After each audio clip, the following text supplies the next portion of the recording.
Uganda faces low agricultural growth rates that are currently below the average population rate of 3.2% per annum and a target rate of 6% per annum that was set in 2003 by the African Union.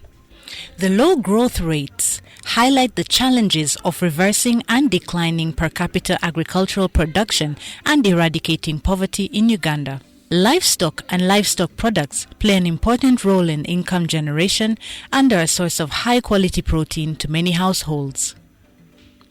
Uganda is the largest consumer of pork in sub-Saharan Africa. Domestic demand for pork and piggery-related products is high. Economic growth in the country is expected to be achieved by removing major constraints that prevent the private sector from investing in different agricultural product value chains, including that of live pigs and pig products. Livestock contributes about 15% of the agricultural GDP. There has been a 3% increase in the number of livestock and poultry in Uganda, and this increase is attributed to the routine interventions in the livestock subsector that has helped to control animal diseases and improve the livestock production system. About 4.5 million households in Uganda rear at least one kind of livestock or poultry. The number of pigs increased significantly from 0.19 million in 1980 to 1.7 million in 2002 and to 3.2 million in 2008. Pig production in Uganda is widespread and appears to be increasing at a high rate. Research is not as developed as other enterprises. It has not been of focus at national level until very recently. It's partly because of the perception towards pigs, either the religious and cultural attachments. So as we speak now, pigs are not a priority animal, even at ministry level. And at NARO level, it has recently been recognized and is being paid attention to. While the consumption of other livestock meat, such as bovine meat, is reducing, that of pork is increasing. Pork ranks fourth in terms of per capita consumption. The increase in pork consumption in the country is attributed to the increase in size of human population, level of urbanization, purchasing power, and change in tastes and preferences. It is only pig meat, among other types of livestock meat, that continues to register a steady increase in the level of per capita consumption. Our research background started with developing feeds, working on feeding systems for pigs, managing piglets. I remember my undergraduate research was on trying to get piglets to suckle less so that their mothers can conceive early or faster. They were taking up to 2 months after weaning their piglets to start conceiving again. So we're working with Professor Mutetika to see how can we reduce the intensity of suckling, managing the sows, so that as soon as they wean, they can actually conceive. So we are coming up with an arrangement of concurrent suckling with conception. The number of pigs have increased steadily since 1991. Pigs' number in Uganda increased from 0.67 million in 1991 to 1.4 million in 1997 to 1.6 in 2001 to 2.3 million in 2005 and 6 and 3.2 million by 2008 and keeps increasing. The position of pigs as a priority livestock enterprise among Ugandan households that keep at least one of the various animals improved from a 4th position to a 3rd position after cows and goats in the last 10 years. The average number of pigs owned is highest 1.1 pigs for livestock farmers in urban areas than is the case 0.7 pigs for farmers in rural areas. Ugandans consume pork. Ugandans really consume pork, and we love that. That today, an average Ugandan actually consumes 4 kilos of pork in a year. China, it has over 400 million pigs. We have 4 million. And the whole world has about 800 million pigs. China has about half of the world's population. China is consuming 40 kilos per person per year of pork. We are consuming 4. So the figures are almost incomparable, but we can catch the rest of the world. So far, Uganda is doing well on the continent, but we want to see it become better. Pig keeping in Uganda is categorized in 3 basic production systems: 1. Intensive, where pigs are kept housed all the time and provided with feed, water, and protection from extreme weather. 2. Semi-intensive, where pigs are partly housed and partly kept outdoors on the pasture. 3. Extensive small-scale subsistence production systems, where pigs are kept outdoor to freely move around the homestead as they feed on their own or tethered. The adoption of intensive total confinement system of feeding is increasing, probably due to such factors as land scarcity and improvement in access to information related to commercial production of pigs. Most pigs in Uganda have no distinct breeds and tend to be crossbreeds of a variety of breeds introduced in the 1960s from other countries. There's limited information on the type of specific breeds and breeding practices in the different pig production systems. Pigs in Uganda can be white, black, or black and white. This is in contrast to the black color of the so-called local pigs, which are considered to be indigenous. There are no commercial breeding services for pigs in Uganda. The use of artificial insemination, AI, in pigs is still very limited. Farmers rely on natural mating using the breeds available in their farms or within their neighborhoods. Most farmers recognize the importance of selecting carefully the sows and boars for mating in order to minimize inbreeding, upgrade their animals, and control diseases. Many times, the availability of high-quality boars limits the selection of options. The selection of pig breeds is often based on various characteristics, namely the ability to grow faster, produce a large litter, and the nature of feed requirements. Lack of good breeding stock and planned breeding schemes for smallholder pig farmers has resulted in high level of inbreeding, thus leading to a small litter size, poor growth rates, and small animal size, especially in the so-called local pigs. In this sense, there is need to put more emphasis on selection of good piglets for reproduction, improvement of breeding programs, and the use of artificial insemination with selected boars in order to boost yields and minimize genetic disorders. So we have farmers who are very interested in the black pig. However much they keep the white pigs, they still talk about the black pig. They say they want the black pig. So we want to understand better. How can we improve this pig so that it can remain there? Because farmers just, some people say it resists disease, it manages better, poor feeding. That's what we hear. Some people think it is even better at pork. The pork is better. We have not verified this. So however much we as researchers have ignored it, So we're talking about the large white, the landrace, the Canberra, the Duroc. The farmers are sticking to this black pig in many places. So that's another area where we could go to see how better can we improve this pig. Yeah. Because farmers are saying all kinds of good things about it, but we don't seem to have enough information about it. As with any type of livestock animals, there are challenges which spark off the research which NARO carries out. So the challenges were in housing, the challenges were in feeding, farmers giving grass, tethering their pigs and thinking they will grow. And then there were problems of diseases, because when the animals are tethered on a tree, then they're interacting with the wild pigs, they're interacting with sick pigs, they're getting diseases. So there were problems with the breeds. When we started, the farmers were keeping only the black pigs. They still like them, but many farmers now are managing the improved breeds. So local productivity was a problem. The growth rates were very low, and then survival was also low. Piglets dying. Somebody gets 10 piglets, and only 6 are weaned. So these were challenges. Future research, there has been already research on swine fever, but I think we are yet to resolve and find a solution to this. And then also getting the pigs to grow a bit faster.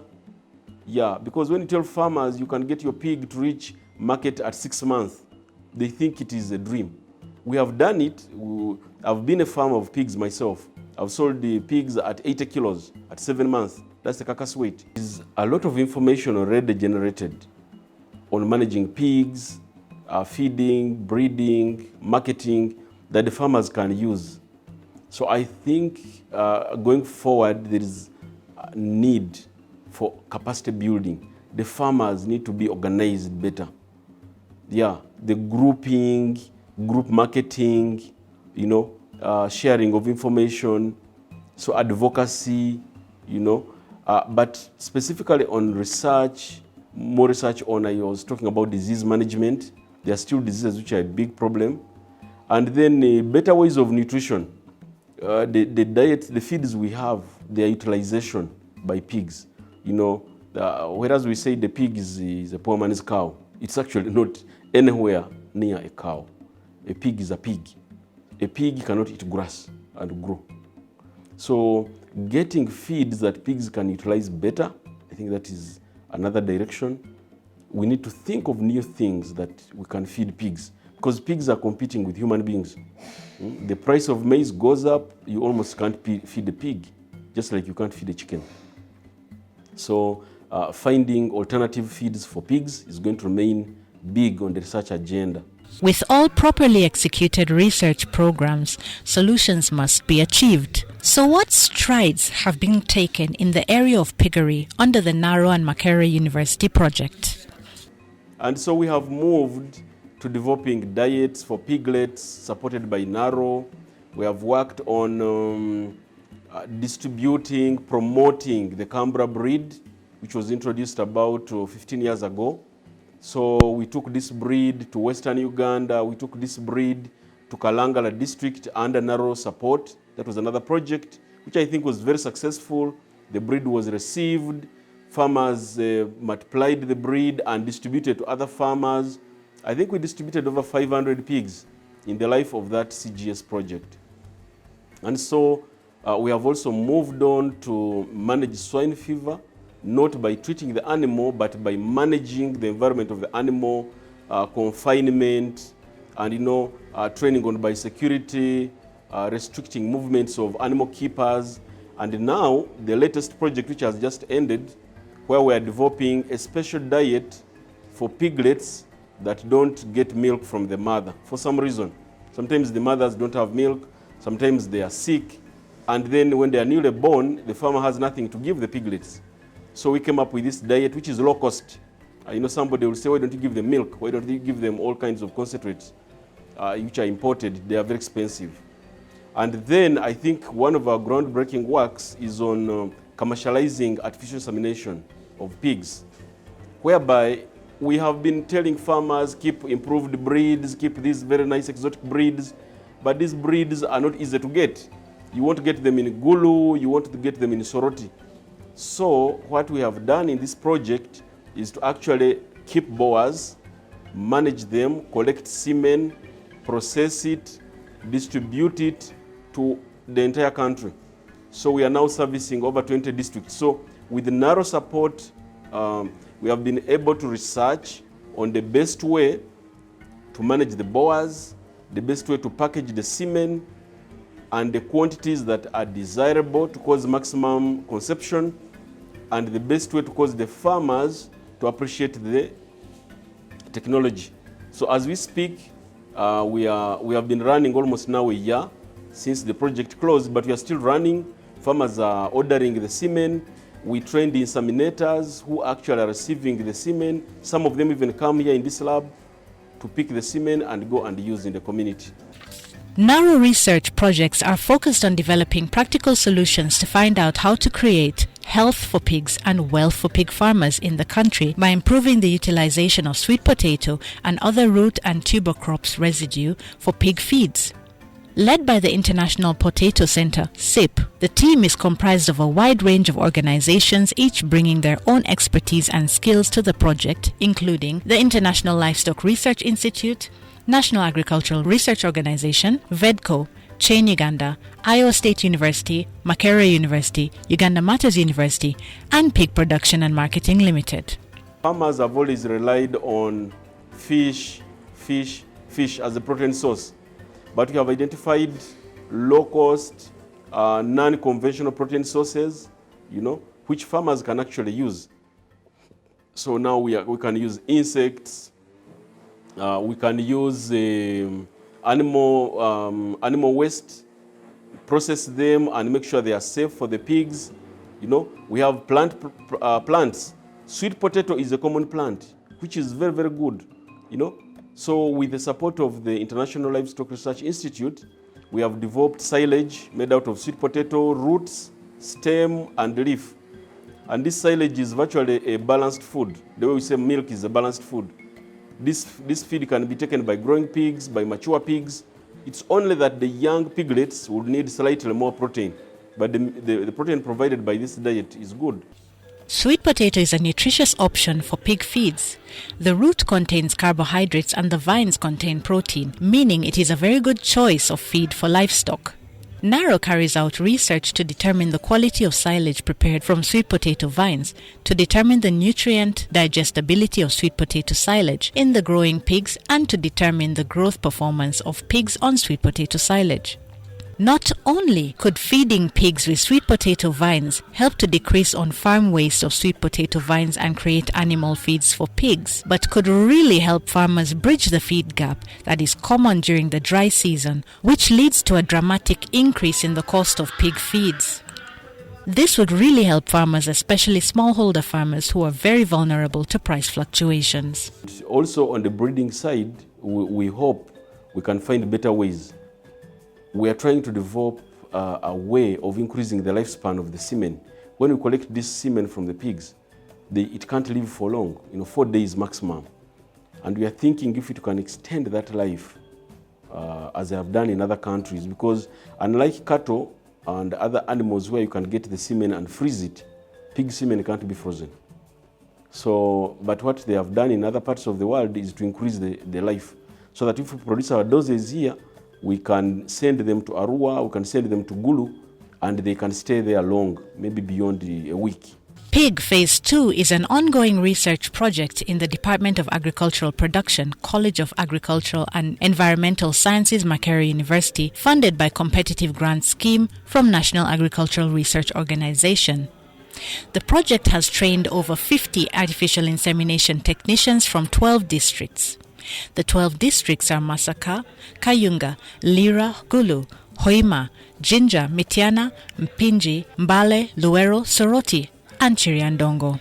In 2012, pig artificial insemination started in Wakiso district. However, there are very few trained personnel in pig AI. One of the objectives of Diverse Pig Project is to train AI technicians at sub-counties ready to offer AI services to farmers in their communities. NARO advocates for artificial insemination for any serious pig farmer for a variety of reasons. Key among them is cost. AI is way cheaper than keeping a boar for service on a farm. Maintaining a mature boar on a farm requires 3 kilos of food per day. Since a kilo goes for about 800 shillings, it comes to 2,400 a day, and that's 72,000 in a month. After serving a female, this boar takes another 6 months to serve, and this cost can go up to 432,000 in feeds. However, this cost does not include the cost at which you bought the boar as a piglet, usually about 100,000 shillings, and the cost incurred from feeding that boar to its required maturity of 8 months, when it will be old enough to appropriately service a female. If you add the cost of water and vet care this pig needs from the time it is acquired through the months it waits to serve a female, then a piggery is simply making losses by keeping a boar for the sole purpose of mating. A dose of artificial insemination, on the other hand, goes for about 50,000 shillings, which is far more cost-effective than keeping a boar. We are at the boar stud at Kabanyulo University Farm. At this place, we collect semen from these boars. Semen collection in pigs is collected using a method called the glove hand method. That's the method, but you also have to prepare things to use, like the collection cup. You need the filter to filter the gel plug, and also the semen bag. We collect semen from the collection pen, as you see it here. In the collection pen, we have what we call a dummy sow. A dummy sow is something that looks like a sow on heat. So when you get the boar, it It mounts on the dummy sow, and then you are able to collect semen. In Uganda, value addition in the live pig and pig meat products is largely limited. About 98% of pigs are sold as live animals and are slaughtered for pork that is consumed with limited or no value addition. The potential for value addition on pig meat products is, however, considered to be vast in the country. The level of productivity, processing, and upgrading of actors along the chain is still very low in terms of production technology that is used, access to the market, and linkages, organizations, and structure between various stakeholders, especially those that provide a supportive service to pig producers and upcoming processors. Lack of organization of farmers, traders, processors, and other actors in the value chain creates inefficiencies that open doors for exploitation and poor quality products. There are other key constraints that continue to affect pig farmers, such as 1. Poor structure of pig industry reflected on many traders participating at each and every stage of the supply chain, high transaction costs, lack of capital, lack of improved transport, and limited access to information, which leaves the majority of smallholder farmers out of the higher-end markets of pig products. This justifies the need to enforce standards on the handling of live pigs and quality pig products. 2. Pig farmers are poorly organized and are therefore unable to utilize the advantages of collective marketing and high bargaining power. This limits farmers' efforts to upgrade into various pig-related market exchanges at different knots of the value chain. Pig farmers also face many technical and management problems that limit productivity while increasing the cost of production. This also limits their ability to keep improved breeds. An improvement in pork markets has contributed to enhanced production, but the market price is still not good enough to encourage and reward high-quality pork products. Looking at the pig, there is a way the farmers, and particularly the women farmer, there is a way they really benefit from the pig. You know, the pig is the animal that can help a woman earn an income anytime. It's an animal that men are not so much after. So a woman will rear the animal, sell it, and the man in the home will not complain. So in terms of livelihood, in terms of income, for an average family, the pig is a good animal. In fact, I think the statement, the pig is a poor man's cow, is not only true, but very, very true. The pig is almost more than a cow. You know, a farmer owns a cow, but is a slave of the cow.